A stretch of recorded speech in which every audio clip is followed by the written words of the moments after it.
यशायाह नबी की पुस्तक उसका पहला अध्याय और उसका तीसरा पद।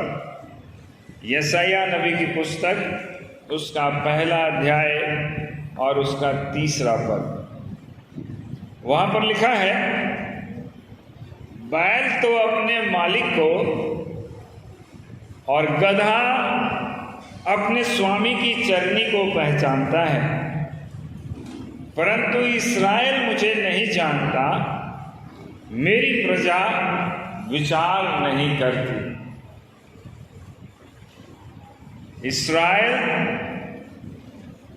जिसके लिए इस्राएल जो प्रभु यीशु मसीह का परमेश्वर का चुना हुआ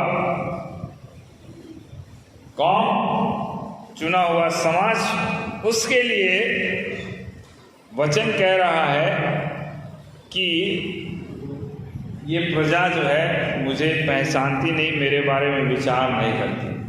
बैल, जानवर, गाय, बैल, गधे सब अपने मालिक को पहचानते हैं, लेकिन मनुष्य जो जो परमेश्वर के सबसे सर्वश्रेष्ठ कृति है, परमेश्वर ने हमको अपने हाथों से रचा, अपने हाथों से बनाया और हमारे नथनों में जीवन का श्वास फूंका, तब हम जीवित प्राणी बने।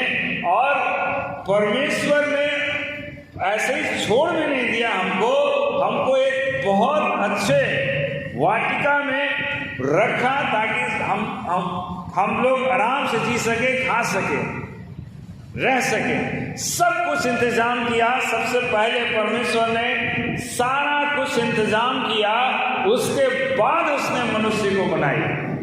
बाकी जितने भी जीव जंतु, पेड़ पौधे, जो कुछ भी आप देखते हैं, परमेश्वर ने कहा और हो गए। लेकिन मनुष्य को परमेश्वर ने अपने समानता में, अपने स्वरूप में, अपने हाथों से रचा है और हमारे नथनों में जीवन का श्वास फूंका है। और उन्हीं मनुष्यों के लिए प्रभु कह रहे हैं कि तुम जानवरों से भी बेकार हो चुके हो। जिसको जो सबसे ज्यादा श्रेष्ठ कृति है, जिसको मनुष्य को परमेश्वर ने सबसे अच्छा बनाया, उसकी तुलना परमेश्वर इस वचन से कह रहे हैं कि तुम उन जानवरों से भी बेकार हो गए हो, जिसको मैंने अपने हाथों से रचा, बनाया, प्यार किया। पापी भी हो गए तो तुम्हें छोड़ नहीं दिया, बचाने के लिए, तुम्हारा उद्धार करने के लिए अपने इकलौते पुत्र को दे दिया। लेकिन हमारी स्थिति आज भी वैसे ही है। हम सुधरने को तैयार ही नहीं होते हैं। जानवर अपने मालिक को पहचानते हैं। हमको याद है जब हम गांव में रहते थे, जब छोटे थे, हमारे घर में बहुत सारे गाय बैल थे। हमारे दादा बहुत पालते थे, किसान थे, गाय बैल थे हमारे घर में, बकरियां भी थी। शाम दिन भर वो कहीं भी चल रहे हैं खेतों में, लेकिन वो शाम को लाइन बना के चले आते थे अपने से घर। उनको कोई बुलाने वाला, उनको कोई मतलब हाँकने वाला भी नहीं। वो अपने अब घर के खेतों में ही चल रहे हैं, लेकिन जैसे ही सूरज डूबने लगता था, अंधेरा होने से पहले सारे जानवर अपने से लौट आते थे, अपने से आ जाते थे।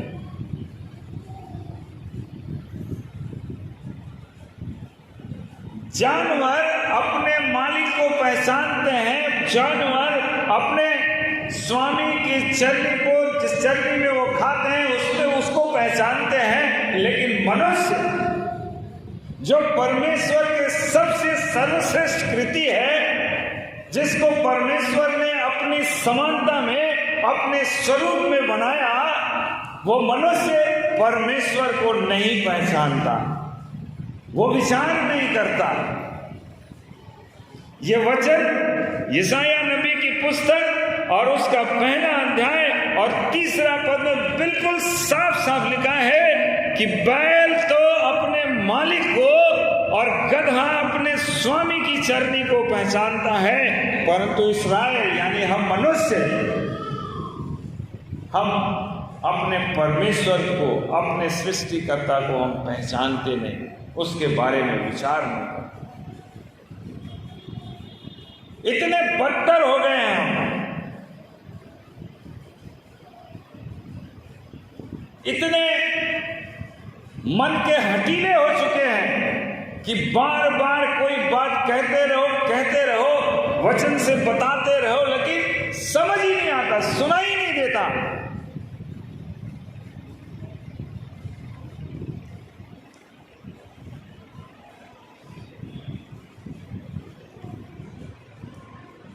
रोमियो की पत्री उसका पहला अध्याय,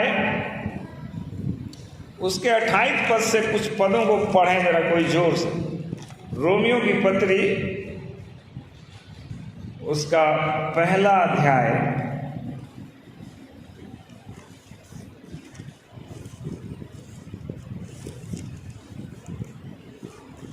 28 पद से।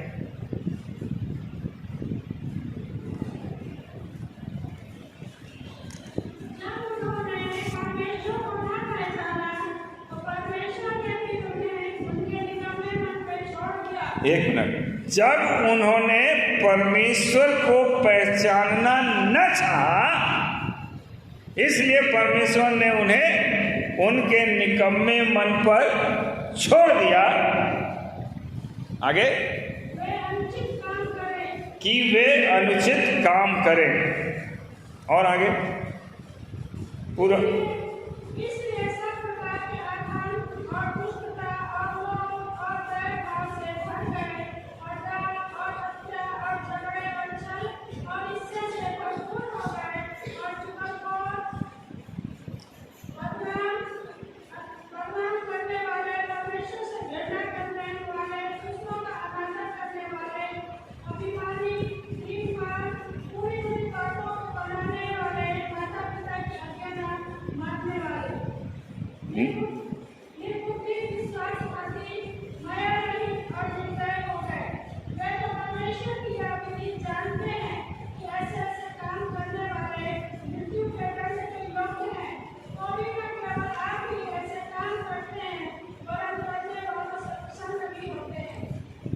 न केवल आप ही ऐसे काम करते हैं, परंतु ऐसे काम करने वालों से प्रसन्न होते हैं। आप इसमें ढेर सारी बातें लिखी हुई हैं, आप समझ लीजिए कि आप इसमें आप पे कौन कौन सी बातें लागू होती है ना।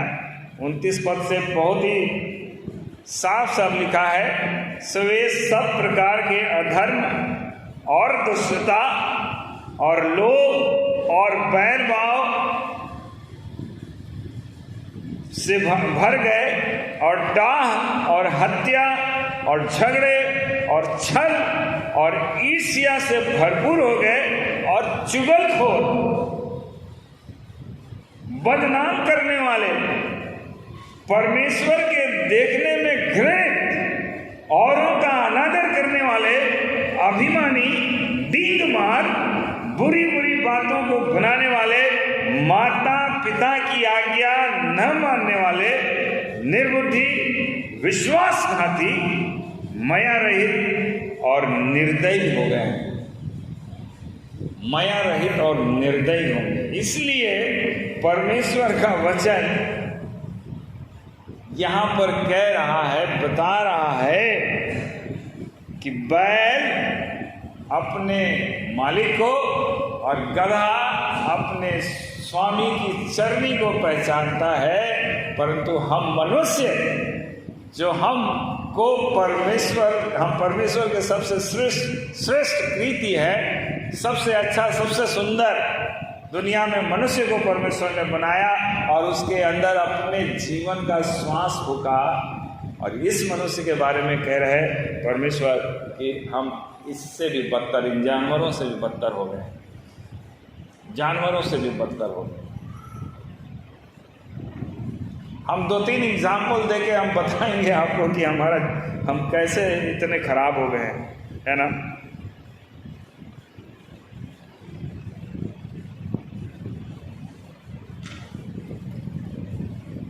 गिनती की पुस्तक उसका 22 अध्याय 21 पद से 34 पद तक अगर वहाँ पढ़ेंगे तो वहाँ पर राजा बालाक जो है वो एक भविष्यद्वक्ता जिसका नाम बिलाम था, उसको उसने बुलवाया कि तू इस्राएलियों को श्रापित करे।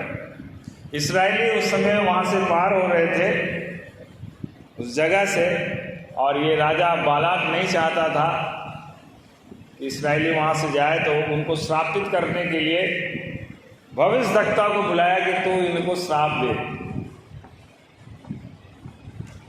भविष्यद्वक्ता मना किया 1-2 बार, फिर उसने और लोगों को भेजा, कई बार 3 बार उसने भेजा। अंत में वो भविष्यद्वक्ता राजी हो गया, अच्छा ठीक है मैं इस्राएलियों को श्रापित। ये फलस्तीन के लोग थे, आज भी फलस्तीन और इस्राएल में लड़ाई हो रही है, वो बहुत ज़माने से हो रही है, इनकी लड़ाई चलती रहती है, अभी भी हो रही है इस्राएल और फलस्तीन में। उस समय भी था, इस्राएली जब जा रहे थे, ये फलस्तीन वाले लोग, फलस्तीन का राजा ये बालाक था, इसने बिलाम को बुलाया कि इसको श्रापित कर। बिलाम चल दिया गदही में बैठ के श्राप देने के लिए, तो परमेश्वर का स्वर्गदूत गदही उसके रास्ते में आ गया और गदही जो है रास्ते से उतर गई, खेत में चली गई, तो बिलाम जो है उसको मारा, गदही को रास्ते से कैसे उतर गई उसको मारा। फिर आगे और बढ़ा तो स्वर्गदूत वहाँ पर नंगी तलवार लिए खड़ा हुआ था। ये गदही जो है बैठ गई, है ना, पहले उससे पहले दीवार से रगड़ के चली गई तो तब भी मारा। उसके बाद तीसरी बार जब वो एकदम तलवार लेकर खड़ा था स्वर्गदूत मारने के लिए, गदही बैठ गई कि हम आगे बढ़ेंगे नहीं, तो ये बिलाम जो है गदही को मारता है। तो परमेश्वर ने गदही के मुंह को खोल दिया और गदही ने उससे कहा कि मैं तेरी वही गदही नहीं हूँ जो बचपन से लेकर तुमको आज तक धोती आई हूँ। तू जहाँ भी ले गया मुझे वहाँ मैं गई, कभी मैंने ऐसी की? तो उसने कहा नहीं, तो आज मैं ऐसा कर रही हूँ क्योंकि मैं देख रही हूँ कि परमेश्वर का स्वर्गदूत यहाँ सामने तलवार लिए खड़ा हुआ है मारने के लिए, अब तू मुझे मार रहा है बार बार। गदही अपने स्वामी को बचा रही है, गदही अपने स्वामी को बचा रही है, कह रही है कि तुम इस्राएलियों को श्रापित मत कर, सामने स्वर्गदूत नंगी तलवार लिए खड़ा है, मार देगा। गदही अपने स्वामी की रक्षा कर रही है, स्वामी नहीं जान के उसको पीट रहा है, लेकिन फिर भी उसने अपने स्वामी की रक्षा की। बाद में उसने जो है इस्राएलियों को श्राप नहीं दिया बल्कि आशीष दी। तो हम ये बताना चाह रहे हैं कि जो जानवर जिसको परमेश्वर ने केवल बोल के बना दिया, वो भी परमेश्वर की हर एक आज्ञाओं को मानते हैं, वो अपने स्वामी को पहचानते हैं, उनकी रक्षा करते हैं। लेकिन हम मनुष्य जिसको परमेश्वर ने अपने हाथ से रचा, अपने हाथों से बनाया, अपनी समानता बनाया, और हम भूल जाते हैं परमेश्वर को। हम पापी भी हो गए तब भी वो हमें नहीं छोड़ दिया, तब भी उसने अपने इकलौते पुत्र को दे दिया ताकि उस पाप की मजदूरी मृत्यु से हम बचाए जाएं, हमारा छुटकारा हो सके। यीशु मसीह ने जब पतरस से बात कर रहे थे, यीशु मसीह और पतरस कहा कि प्रभु मैं तुझे कभी नहीं छोड़ूंगा। पकड़वाए जाने से जस्ट पहले की घटना है। पतरस को प्रभु ने कहा कि तू आज ही मुर्गा के बांध देने से पहले 3 बार मेरा इनकार करेगा। पतरस को कहा कि तू आज ही 3 बार इनकार करेगा। हम लोग हमेशा पतरस और यीशु मसीह के बारे में सोचते, कभी मुर्गे के बारे में भी सोच लिया करें। अब जब यीशु मसीह कह रहे होंगे पतरस से कि तू हमारा 3 बार इनकार करोगे हमारे मुर्गे के बांग देने से पहले, तो मुर्गा आसपास कहीं सुन रहा होगा, मुर्गा सुन रहा होगा कि आज उसके स्वामी को हमारी जरूरत है। प्रभु यीशु मसीह का शब्द खाली न जाए। जहां जहां पतरस जा रहा होगा मुर्गा पीछा किया होगा, जहां जहां गुजर रहा होगा वहां वहां जा रहा होगा मुर्गा, कि जैसे ही बोले कि नहीं नहीं मैं प्रभु को नहीं जानता हूं, 3 बार वहां पर पतरस ने 3 जगह पे अलग अलग जगह पे इनकार किया कि नहीं प्रभु को नहीं जानता हूं, मैं प्रभु यीशु मसीह को नहीं जानता हूं। और जब जब इनकार किया तब तब वो मुर्गा बांग दिया, चिल्लाया, क्योंकि मुर्गा सुना था यीशु मसीह के बात को। जब यीशु मसीह कह रहे थे पतरस से कि तू आज ही मुर्गे के बांग देने से पहले 3 बार मेरा इनकार करेगा, और वो मुर्गा उस बात को सुना और पतरस के पीछे लगा होगा और उसने बांग दी। जैसे ही पतरस ने इनकार किया उसने बांग दी। मुर्गा, जानवर, मछली सब परमेश्वर को जानते हैं, सब अपने सृष्टि कर। मछली के बारे में भी बताएं। मछली एक बार यीशु मसीह के पास लोग आए, कहने लगे कि क्या तो परमेश्वर को, अरे राजा को कर देता है ना टैक्स, इनकम टैक्स। आज ही से नहीं लगता, जमाने से इनकम टैक्स देते हैं हम लोग, है ना। यीशु मसीह के ज़माने में भी इनकम टैक्स लगता था। तो यीशु मसीह के पास लोग आके कहने लगे क्या तो इनकम टैक्स देता है। यीशु मसीह ने कहा कि ला वो सिक्का दिखा। तो उन्होंने सिक्का दिखाया, तो उसमें यीशु मसीह ने कहा कि ये इस सिक्के में फोटो किसकी है बनी, तो कहे राजा की बनी है। तो यीशु मसीह ने कहा जो राजा का है वो राजा को दो, और जो परमेश्वर का है वो परमेश्वर को दो। उसके बाद यीशु मसीह ने चेलों से कहा कि तुम जाओ उस दरिया में जाओ और मछली पकड़ने वाला कांटा डालो, और उसमें एक मछली फंसेगी, और उस मछली को बाहर निकालना और उसका मुंह खोलना, उसका पेट खोलना, और उसमें से एक सिक्का निकलेगा और जाके कर भर देना। यीशु मसीह कहीं कह रहे हैं अपने चेलों से कि तुम जाओ दरिया में जाओ, कांटा फेंको, उसमें एक मछली फंसेगी, उसको निकालो, उसको चीरो, उसमें सिक्का निकलेगा, और वो सिक्का जाके कर भर दो। आप क्या समझ रहे हैं? यीशु मसीह कह रहे हैं तो वहां मछलियां सब सुन रही होंगी। उनको लगा होगा कि आज मेरे स्वामी को मेरी जरूरत है, और उन मछलियों में होड़ लगी होगी। एक दरिया में एक मछली तो होती नहीं, होड़ लगी होगी कि मैं जाऊं पहले उस सिक्का जो वहां पड़ा हुआ दरिया में अंदर घुसा हुआ है, जाके उसको पहले खाऊं। उस सिक्के को निकली होगी, कोई उन सब में कंपटीशन हुआ होगा, सब मछलियों में कंपटीशन हुआ कि आज मेरी बारी है, मैं अपने प्रभु के लिए जान दूंगी। और जाके उसमें से उन लोगों में कंपटीशन हुआ होगा, एक जीती होगी, कोई एक निगल पाई होगी सिक्के को, और निगल के आई होगी, और जहाँ पतरस अपना कांटा फेंका होगा वहाँ जाके उस कांटे को खा ली होगी। अपने जान देने के लिए तैयार। किसके लिए? क्योंकि प्रभु का वाणी जो प्रभु ने कहा कि जाओ वहाँ कांटा डालो, एक मछली फंसेगी, और वो मछली को निकालना, उसका पेट खोलना, उसमें सिक्का निकलेगा और जाके कर भरना। ये प्रभु का शब्द खाली न जाए। वो अपने प्राण देने के लिए तैयार हो गई।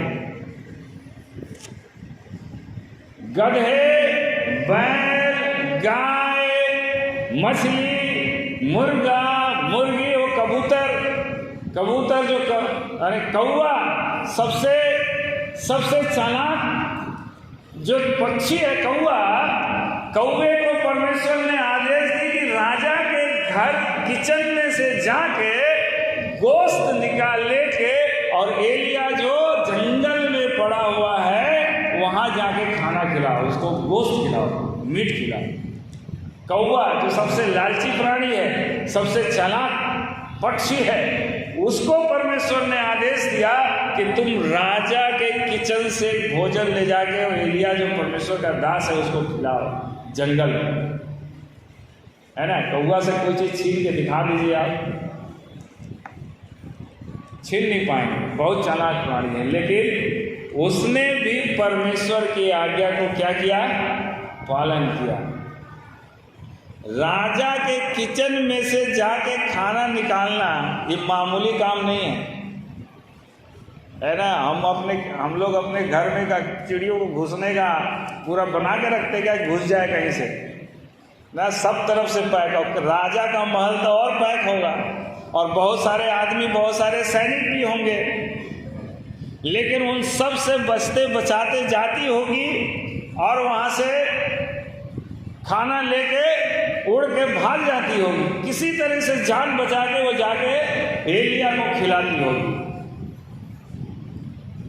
कौवा भी परमेश्वर के वचन का पालन करता है, मछली भी परमेश्वर के वचन को पालन करती है।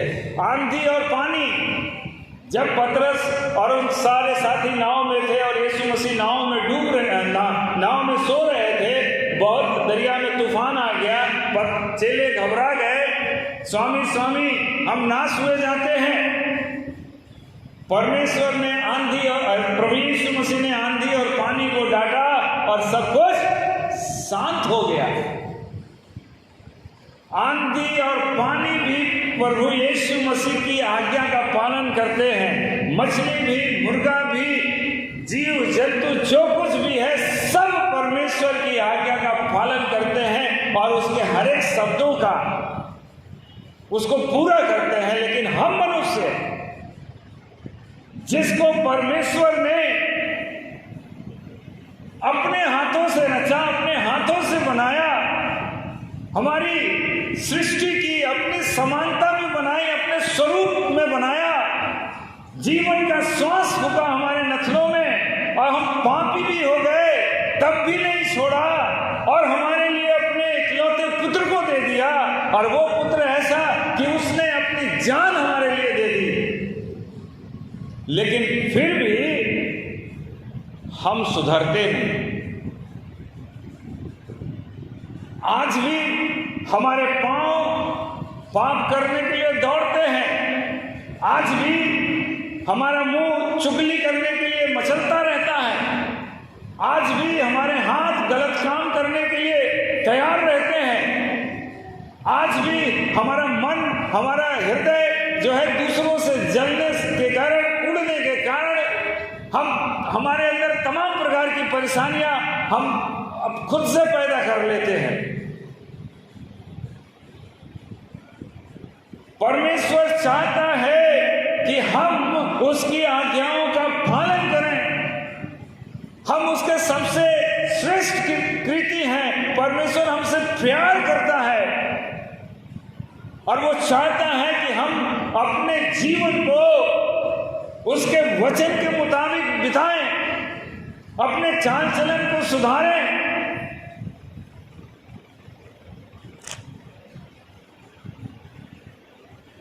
लेकिन हमारी हालत इन जानवरों से भी बदतर हो चुकी है। लेकिन फिर भी प्रभु हमें नहीं छोड़ता है। वो चाहता है कि हम पश्चाताप करें।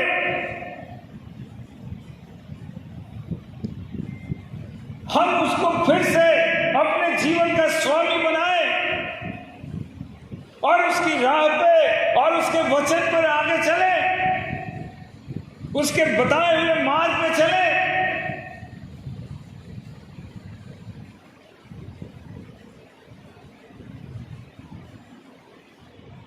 कहीं प्रभु फिर से तो हमारी तुलना इन जानवरों से न करे। हमको अपने जीवन को देखना है, हमको सुधारना है, अपने चाल चलन को, अपने बात व्यवहार को, हम जो बात करें उसमें प्रभु यीशु मसीह दिखाई दे, हमारे चाल चलन में प्रभु दिखाई दे। हम उसके आज्ञा मानने वाले, हम उसके वचन पे चलने वाले बन सके।